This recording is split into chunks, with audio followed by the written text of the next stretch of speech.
रहीम अस्सलाम वालेकुम नादरीन, आप यूट्यूब चैनल देख रहे हैं। मैं इमरान खान हूँ। सबसे पहले तो मैं आपको आज़ाद कश्मीर से बहुत अहम डेवलपमेंट देने वाला हूँ। ये अब तक की ब्रेकिंग न्यूज़ है और जो चीज़ें अब तक तय पाई हैं वो मैं आपके सामने रखूँगा। मुज़ाकरात पाकिस्तान की मिलिट्री इस्टेब्लिशमेंट के नुमाइंदगान और जॉइंट अवामी एक्शन कमेटी के बीच में हुए हैं। देखिए, जब इमरान खान साहब कहते हैं कि मुज़ाकरात मैंने मिलिट्री इस्टेब्लिशमेंट के साथ करने हैं तो बहुत लोग तनकीद करते हैं। देखिए, जिनके पास इख्तियार है, जिनके पास ताकत है, उन्हीं को पीछे हटाना पड़ेगा ना। उन्हीं को कहना पड़ेगा कि हमें हमारे हकूक़ वापस दिए जाए। सियासतदानों के पास तो इख्तियारात है ही नहीं, ना उनके पास हकूक़ हैं, ना उन्होंने कब्ज़ा किया हुआ है। तो जिसने कब्ज़ा किया हुआ है आप उसी के साथ मुज़ाकरात करेंगे। ऐसा तो नहीं हो सकता कि जिन लोगों पे कब्ज़ा हुआ है वो आपस में मुज़ाकरात करते रहें और उन्हें लगे कि कब्ज़ा छूट जाएगा।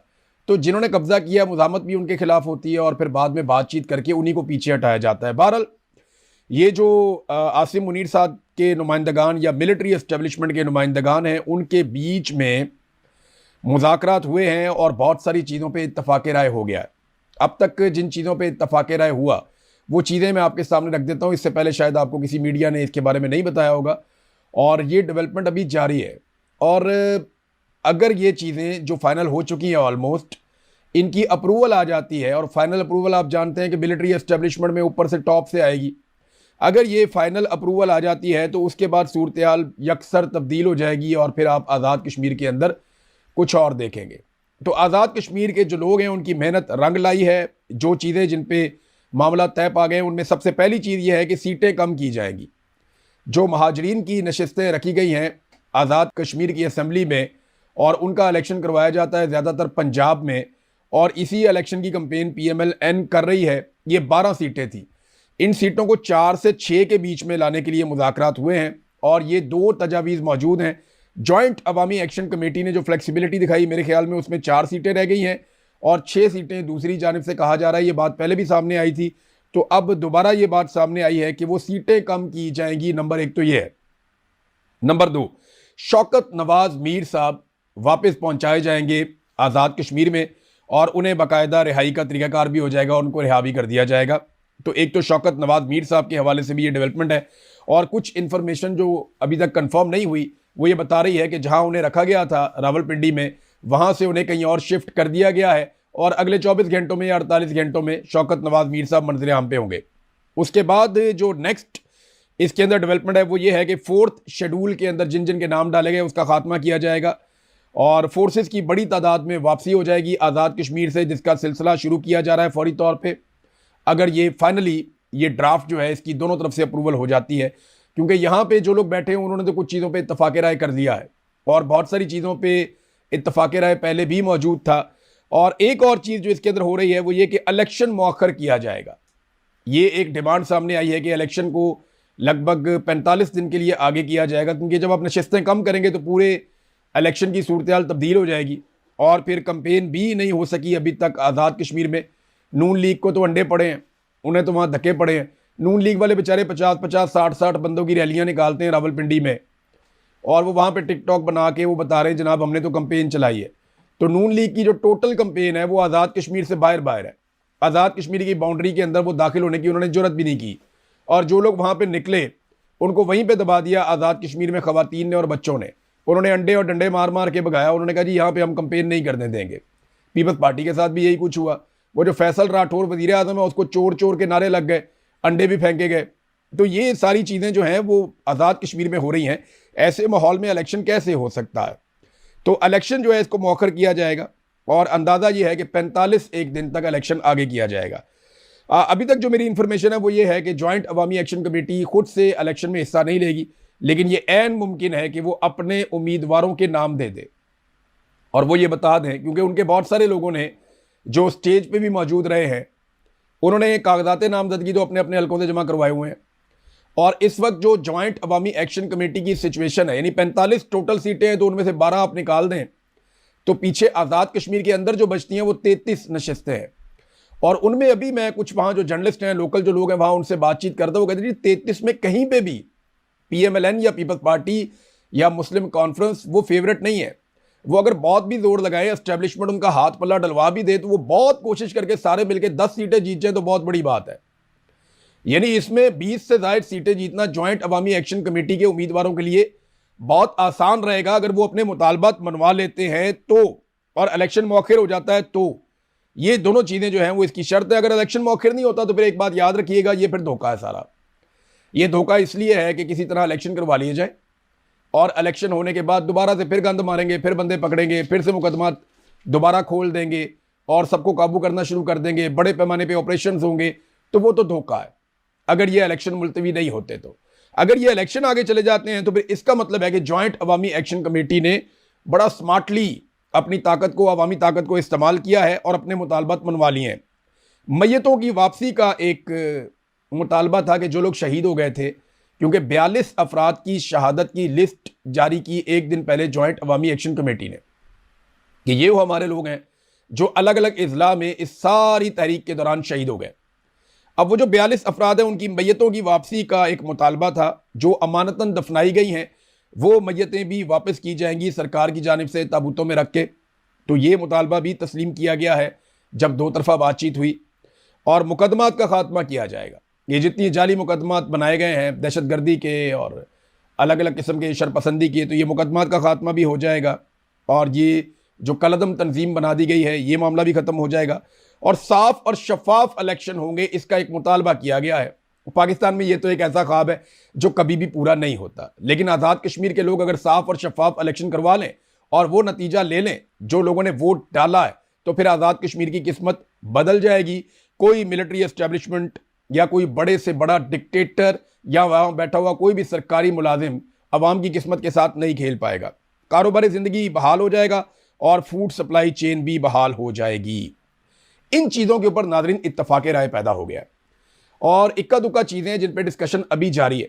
अगले चंद घंटों में कोई डेवलपमेंट आ सकती है और एक आधे दिन के अंदर इसकी अप्रूवल आने के बाद आपको चीज़ें होती हुई भी दिखाई देंगी। जो सरकार है उसकी कोशिश ये थी कि 27 तारीख को ही इलेक्शन करवाया जाए और इसी डेट पे इलेक्शन हो जाए, लेकिन इलेक्शन का माहौल बना ही नहीं। ना इलेक्शन के लिए हालात साजगार है और ना ही जॉइंट अवामी एक्शन कमेटी के लोग ये मान रहे थे। अब अगर इलेक्शन आगे जाएगा तो पाकिस्तान तहरीक इंसाफ भी इलेक्शन लड़ेगी, वो बहुत मकबूल है।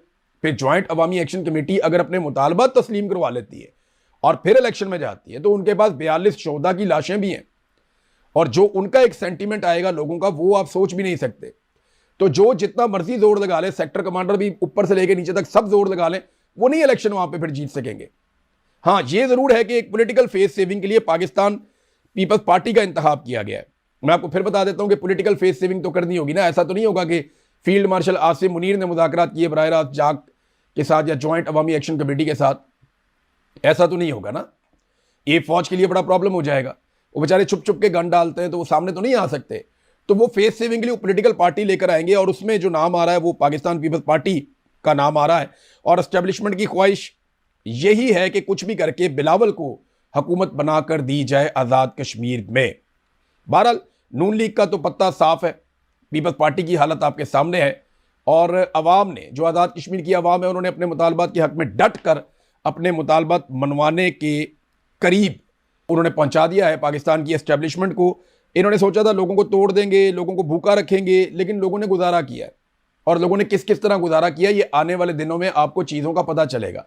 जब गंदुम नहीं थी, जब खुराक की फरामी बंद थी, जब सप्लाई चेन बंद कर दी गई थी, जब कारोबारी ज़िंदगी मुअत्तल कर दिया गया था, तो लोग कैसे गुजारा करते रहे, किस तरीके से लोगों ने कुर्बानी दी, कैसे वो एक दूसरे का सहारा बने, इसके लिए बहुत सारी स्टोरीज आपको फ्यूचर में पता चलेंगी। अभी तो मकामी मीडिया को मना किया गया ना कि आपने बात ही कोई नहीं करनी, आप बात कर ही नहीं सकते, लेकिन मुस्तकबिल में आपको बहुत सारी ऐसी चीज़ें पता चलेंगी जिससे पाकिस्तानी सीख सकते हैं कि अगर पाकिस्तान में भी मिलिट्री एस्टेब्लिशमेंट के कंट्रोल से बाहर निकलना है तो उसका रास्ता क्या है।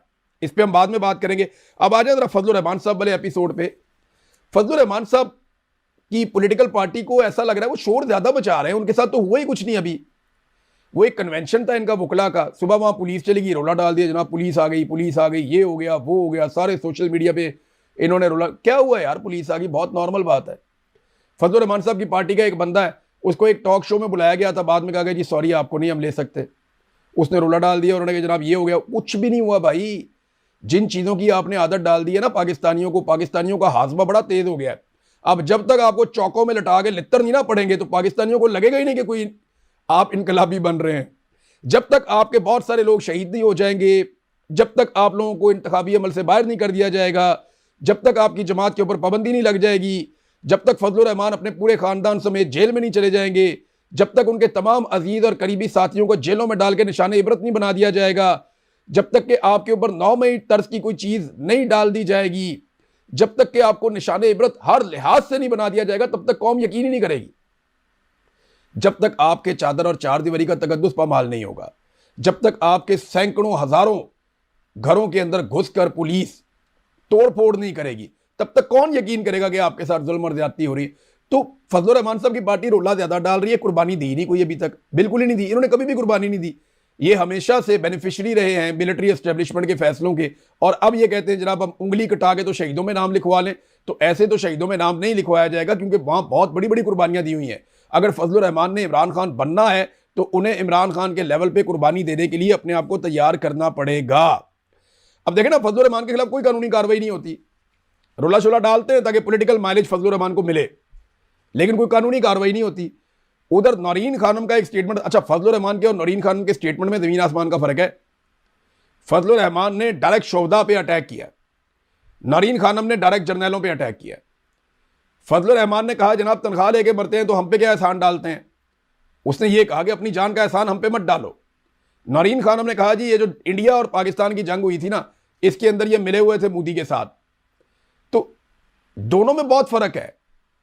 और नौरीन खानम ने कहा उस मीडिया वाले को कि आपने इसको ऑन एयर नहीं करना, उन्होंने डिसोन कर दिया अपने स्टेटमेंट को, यह कहकर के आपने ये स्टेटमेंट देखें, जब आपको लगता है कि मेरा स्टेटमेंट गलत है, जब आपको लगता है कि मुझे ये नहीं कहना चाहिए था, या जब आपको लगता है कि इससे लोगों की दिल आजारी होगी, तभी आप कहते हैं ना कि इसको ऑन एयर नहीं करना, वरना तो आप नहीं कहते कि इसको ऑन एयर नहीं करना। नॉर्मली तो सारे स्टेटमेंट ऑन एयर हो जाते हैं। फजलुर रहमान साहब की तकरीर तो आज भी वकला कन्वेंशन में चलाई गई है। फजलुर रहमान साहब की पूरी पॉलिटिकल पार्टी उसको ओन करती है, बार बार चैलेंज करती है कि मुकदमा देकर दिखाओ तुम्हारी ऐसी की तैसी, वो बार बार ये कहते हैं। लेकिन इंटरेस्टिंग बात देखें कि नौरीन खानम को बाकायदा NCCIA ने नोटिस जारी कर दिया, उनको बुलवा लिया, मुमकिन है उनको गिरफ्तार किया जाए, और वो जर्नलिस्ट है उसको भी बुला लिया। हालांकि इन दोनों में से किसी ने भी उस वीडियो को वायरल नहीं किया। वो वीडियो वायरल की मिलिट्री एस्टेब्लिशमेंट के टाउटों ने, और उनको वो क्लिप निकाल कर दिया गया कि इसको वायरल कर दो। हालांकि ये दोनों ये चाह रहे थे, जर्नलिस्ट भी और अलीमा खानम भी, कि ये वीडियो बाहर ना आए, और बड़ा क्लियरली ये चाह रहे थे कि ये वीडियो बाहर नहीं आनी चाहिए। और फजलुर रहमान साहब ये चाहते हैं कि उनकी वीडियो वायरल हो, इसलिए उन्होंने आज दोबारा चलवाई है। तो आप देखें, फजलुर रहमान को नहीं बुलाया, नौरीन खानम को बुला लिया। तो ये बहुत बड़ा फर्क है, ये बहुत बड़ा फर्क है। इससे एक चीज बड़ी वाज़ेह हो जाती है कि फजलुर रहमान को पाकिस्तान की मिलिट्री एस्टेब्लिशमेंट अपने लिए खतरा नहीं समझती, जबकि इमरान खान से ये आज भी खौफजदा हैं कि इमरान खान और उसका खानदान हमारे ऊपर मुसीबत बना हुआ है। नाजरीन, जो अलीमा खानम है वो निकल कर सामने आई है। लेकिन मैं एक चीज़ और आपको बताता हूँ जाते जाते, कि ये पॉलिटिकल पार्टी जो है ना, चाहे PMLN है, चाहे पीपल्स पार्टी है, चाहे फजलुर रहमान है, चाहे ANP है, चाहे MQM है, चाहे PTI है, ये बारी बारी सबकी बारी, ये मिलिट्री एस्टेब्लिशमेंट आप सबको ठोकेगी एक एक करके, बहुत मारेंगे, ये एक एक करके मारेंगे, सबको मारेंगे, ये हर चीज़ पे कंट्रोल करेंगे, आपको बहुत मारेंगे। लिहाजा बजाय इसके कि आपस में आप लड़ें, फजलुर रहमान साहब को अभी भी होश के नाखून लेने चाहिए।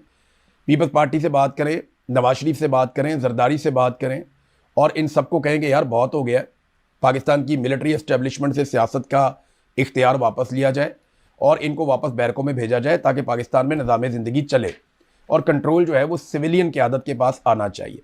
तो ये है आगे बढ़ने का रास्ता, वरना फिर बारी बारी सबकी बारी। अलीमा खानम निकली हैं, अपने भाई के लिए आवाज़ उठा रही हैं, वो स्वात के इलाके में गई, मालाकंड में गई, वहाँ पे लोग निकल कर उन्होंने इस्तकबाल किया, बिल्कुल वैसे निकले जैसे सुहेल अफरीदी के लिए भी निकले थे। देखिए, वो बतौर बहन वही कर रही है जो उन्हें करना चाहिए। वो जोर लगा रही है कि यहाँ लोगों को इकट्ठा करूँ मैं उनको बताऊँ, यहाँ लोगों को इकट्ठा करूँ मैं उनको बताऊँ, लोगों को सबको इकट्ठा करके हम अडयाला जेल की तरफ जाएंगे, हम लॉन्ग मार्च करेंगे, हम एहतजाज करेंगे। एहतजाज से फ़र्क पड़ता है, कश्मीरियों ने इस बात को साबित किया। अभी कोयटा के अंदर जो लोग एहतजाज कर रहे थे, उन्होंने इस बात को साबित किया कि अगर आप साबित कदम होकर बैठ जाएं, तो आप 8-10 दिन भी बैठ जाएं तो हुकूमत को मुसीबत पड़ जाती है। एहतजाज से फ़र्क पड़ता है, ऐसा नहीं है कि फ़र्क नहीं पड़ता, लेकिन उसके लिए एहतजाज उस नौइयत का करना पड़ता है। तो इमरान खान की बहन तो बेचारी जोर लगा रही है, वो बाकी बहनें भी जोर लगा रही हैं। एक बहन अदालत में केस लड़ रही है, एक बहन जो है वो मीडिया में केस लड़ रही है, एक बहन जो है वो सड़कों के ऊपर मौजूद है और वो केस लड़ रही है अपने भाई का, कोशिश कर रही है। लेकिन ये भी याद रखिएगा, स्ट्रीट मूवमेंट नहीं है। कई लोग सोशल मीडिया पे कह रहे हैं कि अलीमा खानम स्ट्रीट मूवमेंट चला रही हैं, ये स्ट्रीट मूवमेंट नहीं है, ये सिर्फ वो कोशिश कर रही हैं, लोगों को चैनलाइज कर रही हैं, मोटिवेट कर रही हैं, और एक तहरीक जो ख़त्म हो रही थी उसको जिंदा करने की कोशिश कर रही हैं। स्ट्रीट मूवमेंट मैंने कई दफ़ा आपको कहा है वो कोई और चीज़ होती है, जिसकी ड्यूटी इमरान खान ने सुहेल अफरीदी की लगाई थी, जिसके लिए काम करना था सुहेल अफरीदी और जुनैद अकबर को। उसके लिए बहुत बड़ा तंजीमी ढांचा चाहिए होता है। स्ट्रीट मूवमेंट में आप हर घर तक जाते हैं, हर गली तक जाते हैं, हर मोहल्ले तक जाते हैं, हर नौजवान को टच करते हैं, आप नौजवानों को इकट्ठा करते हैं, हर एक की ड्यूटी लगती है, सबको पता होता है उसने क्या करना है। ये जो एक फोर्स बनाने जा रहे थे इमरान खान साहब की रिहाई के लिए, वो था स्ट्रीट मूवमेंट का एक रास्ता, जिस पर इन्होंने काम ही नहीं किया, क्योंकि वहाँ पे इन्हें मिलिट्री एस्टेब्लिशमेंट ने मना कर दिया कि ये काम आपने नहीं करना, तो इन्होंने नहीं किया। बहरहाल जो अलीमा खानम कर रही हैं वो अपने भाई के लिए कर रही हैं, नेक नियति से कर रही हैं, लेकिन ये भी स्ट्रीट मूवमेंट नहीं है। स्ट्रीट मूवमेंट पार्टी का एक बहुत बड़ा ढांचा होगा जो मिलकर सारा काम करेगा, एक साथ लोगों में जाएंगे, अंदर तक लोगों को जाकर टच करेंगे, हर बंदे को तैयार करेंगे, और उसके लिए पूरा एक मैकेनिज्म बनेगा, वो होगा स्ट्रीट मूवमेंट। ये अभी तक तो स्ट्रीट मूवमेंट की अलिफ बे भी इन्होंने शुरू नहीं की। नाज़रीन, मुराद सईद को अलीमा खानम ने कहा कि उनके बाहर आने का वक्त हो गया। इमरान खान ने मुराद सईद को कहा था कि आपने बाहर नहीं आना। चले, मुराद सईद अगर बाहर आ भी जाते हैं तो उनके पास कोई इख्तियार, कोई ओहदा नहीं है, और वो बाहर आकर एहतजाज कर सकते हैं, तो वो 1 2 4 रैलियां कर लेंगे। मुराद सईद को गिरफ्तार करने के लिए तो फौज के पूरे दस्ते रवाना किए जाएंगे। मुराद सईद की गिरफ्तारी से कोई नहीं रोक सकेगा, और हर हाल में मुराद सईद को देखिए, सनम जावेद को गिरफ्तार करने के लिए पेशावर में एजेंसियां मुतहर्रक हो गई और दिन दिहाड़े उठाकर ले गई, तो मुराद सईद को छोड़ेंगे, सवाल ही पैदा नहीं होता। मुराद सईद को उठाएंगे, ले जाके काल कोठरी में बंद कर देंगे फारग, और फिर उसको इमरान खान के खिलाफ इस्तेमाल करने की कोशिश भी करेंगे। अलीमा खानम का जो स्टेटमेंट है वो बतौर बहन सोचती है, लेकिन ये जिम्मेदारी इस वक्त मुराद सईद की नहीं है, ये सुहेल अफरीदी की जिम्मेदारी है। जो लोग सेनेटर हैं, जो लोग MNAs, MPAs, मिनिस्टर्स बने हुए हैं, जो वज़ीर आला बने हुए हैं, जिनको पार्टी के बड़े बड़े ओहदे दिए हुए हैं, ये उनकी रिस्पॉन्सिबिलिटी है कि वो इसको पूरा करें। मुराद सईद बाहर आएगा, मुझे पता है वो लोगों को इकट्ठा करेगा, बहुत बड़ी तादाद में इकट्ठा करने की कैपेसिटी है, लेकिन जहां पे वो थोड़ा सा वुल्नरेबल होगा उसको उठा के ले जाएंगी एजेंसियां, और फिर उसके साथ वो करेंगे कि जो आप सारे देखेंगे तमाशा बाद में। तो ये भी एक हकीकत है, इसको भी मद्देनजर रखना पड़ेगा। नाज़रीन, एक और डेवलपमेंट है, और ये आलमी सतह पे है, और इसका इंपैक्ट जो है वो पाकिस्तान पे आएगा। देखिए, इस वक्त पहली मरतबा ऐसा हुआ इस लड़ाई में, जो अमेरिका ने अटैक किए ईरान के ऊपर, तो पहली मरतबा ईरान पे सिर्फ अमेरिका अकेला अटैक कर रहा है, और इन हमलों में उसने इसराइल को शामिल नहीं किया। आपने गौर किया कि इसराइल को शामिल क्यों नहीं किया, या इसराइल इन हमलों का हिस्सा क्यों नहीं है, या आलमी मीडिया बार बार ये क्यों नहीं कहता कि इसराइल भी इस हमले के अंदर शामिल है, सिर्फ अमेरिका अकेला इस हमले के अंदर शामिल है। और ईरान जो जवाबी कार्रवाई कर रहा है वो मुसलमान मुल्कों के अंदर, जहां पे अमरीकी अड्डे हैं, वो वहां पे बम मार रहा है। यानी जिन अड्डों से ईरान को लगता है ईरान पे अटैक हो रहा है, ईरान वापस उन अड्डों पे अटैक कर देता है, लेकिन वो मुसलमान मुल्कों के अंदर है, तो उसके ऊपर मजम्मत पाकिस्तान भी करता है और मुसलमान ममालिक भी करते हैं। देखिए, मुसलमान मुल्क अगर ईरान के साथ लड़ेंगे तो जो सबसे बड़ा दबाव मुसलमान मुल्कों पे आता है ना, वो ये होता है कि आप इसराइल के साथ खड़े हो गए और आप ईरान के साथ लड़ रहे हैं। अमेरिका से उतनी नफरत नहीं है जितना इसराइल से प्रॉब्लम है मुसलमान मुल्कों की आवाम को। तो इसराइल को इस मरतबा डेलिबरेटली इस लड़ाई से बाहर रखा गया। इसराइल खुद से ये हमले नहीं कर रहा, उसने इस लड़ाई से अपने आप को बाहर रखा हुआ है, और अमेरिका अकेला अटैक्स कर रहा है, और ईरान वापस जवाब दे रहा है अरब ममालिक में। अरब ममालिक के साथ पाकिस्तान के दिफाई मुआहदे हैं, और ऐसा लगता है कि अगर ये लड़ाई और बढ़ जाती है तो सऊदी अरब, कतर और दीगर ममालिक की जानिब से पाकिस्तान से मुतालबा किया जाएगा कि आइए जनाब, जो आपका वादा है या मुआहदा है उसको पूरा कीजिए, और फिर आप आके लड़ाई करें। अब पाकिस्तान में जो है वो अहले तशी बहुत बड़ी तादाद में है, नंबर 1। नंबर 2, पाकिस्तान में ईरान की हमायत भी बहुत बड़ी तादाद में है, तो पाकिस्तान की मिलिट्री एस्टेब्लिशमेंट पे एक दबाव आएगा। लेकिन क्योंकि इस मरतबा ईरान की लड़ाई इसराइल के साथ नहीं है, अमेरिका के साथ है, जैसा कि माजी में आपको याद है कि अफगानिस्तान की लड़ाई अमेरिका के साथ थी, तो पाकिस्तान अमेरिका के साथ खड़ा हो गया था, और अफगानिस्तान को मारने में अमेरिका की हमने मदद की थी, बाकी दुनिया की हमने मदद की थी, तो कोई रोला नहीं पड़ा। लेकिन अगर इसराइल आता अफगानिस्तान से लड़ने के लिए, तो पाकिस्तान इसराइल के साथ खड़ा ना हो सकता। ये हमारा प्रॉब्लम है। तो अब इसराइल बीच में नहीं है, तो ऐसा लगता है कि पाकिस्तान से बहुत जल्द ये मुतालबा किया जाने वाला है, और ये एक ऐसी सिचुएशन होगी पाकिस्तान की मिलिट्री एस्टेब्लिशमेंट के लिए जो काफ़ी मुश्किल होगी, इसको हैंडल करना आसान नहीं होगा। और एक और चीज़, दहशतगर्दी के वाक़यात लगातार बढ़ते चले जा रहे हैं बलूचिस्तान में, और कुछ वीडियोज़ ऐसी हम सोशल मीडिया पर देख रहे हैं जो बनाई जा रही हैं कि पाकिस्तान की फ़ौज ऑपरेशन कर रही है, और ये कोयटा के अंदर जो पहाड़ियाँ हैं वहाँ पर ये वीडियोज़ बनाई जा रही हैं। लेकिन मकामी टिकटॉकर जो हैं वो दूर से वीडियोस बना के बता रहे हैं जनाब ये तो सिर्फ वीडियो बन रही है, कोई ऑपरेशन नहीं हो रहा। वो बीएलए की एक वीडियो मैंने देखी कि बीएलए के 5-6 लोग आ रहे थे और उन्होंने झंडे उठाए हुए थे और वो आ रहे हैं बंदूकें लेके, और वो अजीबोगरीब किस्म का ही मुकाबला हुआ, ऐसा तो फिल्मों में भी नहीं होता। और फिर जनाब उनको मार दिया गया, बाद में उनका वो फोटो सेशन, बहुत सारी चीज़ें दिखाई गई, वो भी एक जाली वीडियो साबित हुई। तो सोशल मीडिया हर चीज़ को खोल कर रख देता है। मेरे ख्याल में बलूचिस्तान को रियल ऑपरेशंस की ज़रूरत है। इस तरह की वीडियो से बलूचिस्तान में अमन नहीं आएगा। बाकायदा सिक्योरिटी फोर्सेस को लश्कर बनाने की बजाय मजबूत होना पड़ेगा और आवाम के हक़ के लिए दहशतगर्दों से बाकायदा उन्हें अब एक जंग लड़नी पड़ेगी बलूचिस्तान में, ताकि बलूचिस्तान में अमन कायम हो।